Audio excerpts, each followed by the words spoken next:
വീഡിയോയിലേക്ക് കടക്കുന്നതിന് മുമ്പ് മനുഷ്യ ശരീരത്തിലെ അല്ലെങ്കിൽ ജന്തു ശരീരത്തിലെ 108 വർമ്മങ്ങളെക്കുറിച്ചും ആ വർമ്മങ്ങളിൽ ക്ഷതം സംഭവിച്ചാൽ ചെയ്യേണ്ട അടങ്കലുകളെക്കുറിച്ചും എല്ലാം ഉൾപ്പെടുത്തിക്കൊണ്ട് ഒരു മർമ്മശാസ്ത്ര ഗ്രന്ഥം അഗസ്ത്യശാസ്ത്ര പ്രകാരം ഞാൻ തയ്യാറാക്കിയിട്ടുണ്ട്. ആവശ്യമുള്ള ആളുകൾക്ക് സ്ക്രീനിൽ കാണുന്ന നമ്പറിൽ വിളിച്ച് ഞാനുമായി ബന്ധപ്പെടാവുന്നതാണ്. അപ്പോൾ നമുക്ക് വീഡിയോയിലേക്ക് പോവാം. ഭാരതീയ സംസ്കാരത്തിൻ്റെ ഭാഗമാണ് കേരളീയ സംസ്കാരം എന്നുള്ളത്. ആര്യ ദ്രാവിഡീയ സംസ്കാരങ്ങളുടെ ഒരു ഒത്തുചേരലാണ് കേരളത്തിൽ കാണാൻ സാധിക്കുന്നത്. തമിഴകം എന്നറിയപ്പെട്ടിരുന്ന ഒരു പ്രദേശത്തിൻ്റെ ഭാഗമായിരുന്നു കേരളം. ഇന്ന് കാണുന്ന കേരളീയ സംസ്കാരം രൂപപ്പെട്ടത് വലിയ ഒരു അളവ് വരെ ഒരു സാമൂഹിക പരിഷ്കരണ പ്രസ്ഥാനങ്ങളുടെയും അതുപോലെ തന്നെ മതനവീകരണ പ്രസ്ഥാനങ്ങളുടെയും ഒക്കെ സ്വാധീനത്തിൽ കൂടിയാണ്. കേരളീയ സംസ്കാരത്തിൻ്റെ മുഖമുദ്ര തന്നെ കൃഷിയാണ് എന്നുള്ളതാണ്. ഇന്ത്യയിലെ മറ്റേതൊരു സംസ്ഥാനത്തെക്കാളും കേരളത്തിൻ്റെ കാലാവസ്ഥ കൃഷിക്ക് വളരെ അനുയോജ്യവുമാണ്.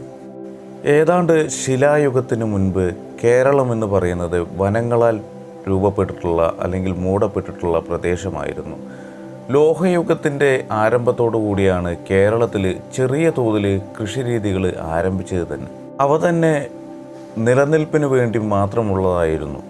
വിദേശികളുടെ വരവോട് കൂടിയിട്ട് കേരളത്തിൻ്റെ കൃഷിരീതികളിൽ വ്യക്തമായിട്ടുള്ള മാറ്റങ്ങൾ സംഭവിച്ചു. ഉദാഹരണത്തിന് ഡച്ചുകാരിൽ നിന്നാണ് തെങ്ങിനും നാളികേരത്തിനും പ്രസിദ്ധി നേടിയ കേരളം.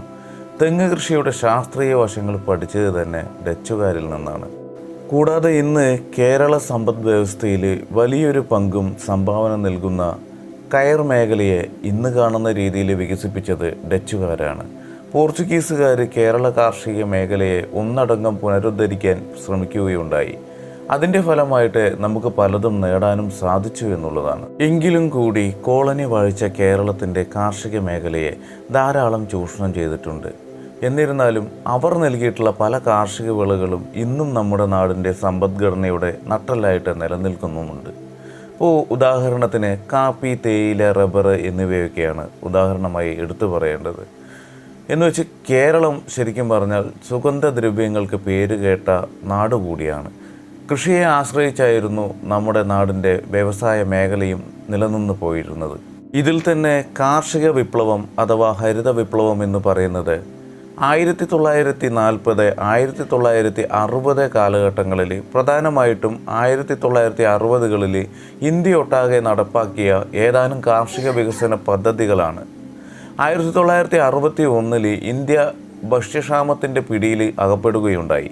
അന്ന് രാജ്യത്തെ ഭക്ഷ്യക്ഷാമത്തിൽ നിന്നും രക്ഷിക്കുന്നതിന് വേണ്ടി ഇന്ത്യ ഗവൺമെൻറ് മുന്നോട്ട് വെച്ച പദ്ധതിയാണ് ഹരിത വിപ്ലവത്തിന് വഴിവെച്ചത്.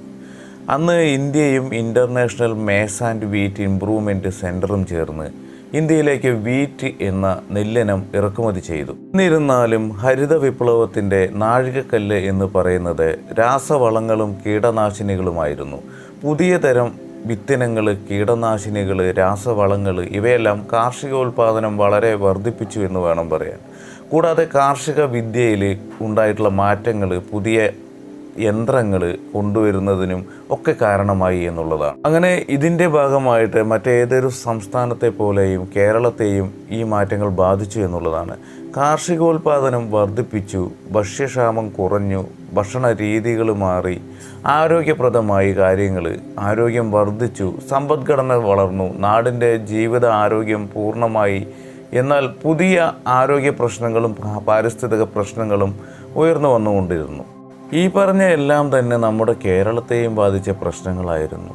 അതിൻ്റെ ഫലമായിട്ട് 1940, 1960 കാലങ്ങളിൽ നാം നേടിയ വർധനവ് പെട്ടെന്ന് തന്നെ കുറയുകയുണ്ടായി. മണ്ണിൻ്റെ ശേഷി നശിപ്പിച്ചുകൊണ്ടുള്ള കാർഷിക രീതി, വായുവിനെ മലിനമാക്കിക്കൊണ്ടുള്ള കൃഷി ജീവജാലങ്ങളെ കൊന്നൊടുക്കിക്കൊണ്ടുള്ള വിപ്ലവം വേണ്ട എന്ന മുറവിളി ഉയർത്തുകയും ചെയ്തു. അമിതമായിട്ടുള്ള കീടനാശിനികളുടെയും രാസവളങ്ങളുടെയും ഉപയോഗം മൂലവും മാസ്ക് പോലെയുള്ള പ്രതിരോധ മുറകൾ ഉപയോഗിക്കാത്തത് കാരണവും ക്യാൻസർ പോലുള്ള മാരക രോഗങ്ങൾ പടർന്നു പിടിച്ചു എന്നുള്ളതാണ്. പ്രകൃതി ഒന്നടങ്കം ചൂഷണം ചെയ്തുകൊണ്ടുള്ള രീതികൾ അവലംബിച്ചതുകൊണ്ട് തന്നെ ഹരിതഗ്രഹ വാതക പ്രഭാവം, ജൈവ വൈവിധ്യ നഷ്ടം എന്ന് മാത്രമല്ല പുനഃസ്ഥാപിക്കാൻ കഴിയാത്ത ഊർജ്ജ സ്രോതസ്സുകളുടെയും നഷ്ടം ഇവയൊക്കെ ആയിരുന്നു ദീർഘകാല ഫലങ്ങൾ എന്നുള്ളത്. അങ്ങനെ ഹരിത വിപ്ലവത്തിന് ശേഷം കാർഷിക മേഖലയിൽ വന്നിട്ടുള്ള മുരടിപ്പ് ആഗോളവൽക്കരണം വന്നതോട് കൂടിയിട്ട് ചില മാറ്റങ്ങൾക്ക് സാക്ഷിയായി എന്നുള്ളതാണ്. 1990കളിൽ പോസ്റ്റ് മോഡേണിസം ആരംഭിച്ചു എന്ന് പൊതുവെ അംഗീകരിക്കപ്പെട്ടിരിക്കുന്നു. ഈ കാലഘട്ടം മുതൽ തന്നെ കൃഷിയിൽ വ്യക്തമായിട്ടുള്ള ചലനങ്ങൾ കാണാൻ കഴിയുന്നു എന്നുള്ളതാണ്. ഉദാഹരണത്തിന് മട്ടുപ്പാവ് കൃഷിയും പ്രകൃതി സൗഹൃദമായിട്ടുള്ള കൃഷി രീതികളും അതുപോലെ തന്നെ ജനിതക മാറ്റം വരുത്തിയിട്ടുള്ള വിത്തുകളും എല്ലാം കടന്നു വന്നു. കൂടാതെ കാർഷിക യന്ത്രങ്ങളിലും രീതികളിലും വ്യത്യാസങ്ങൾ വന്നു. മിനിറ്റുകൾക്കുള്ളിൽ ഏക്കറുകളോളം ഉഴുതുമറിക്കുന്ന സാങ്കേതിക വിദ്യ ഇന്ന് നിലവിലുമുണ്ട്.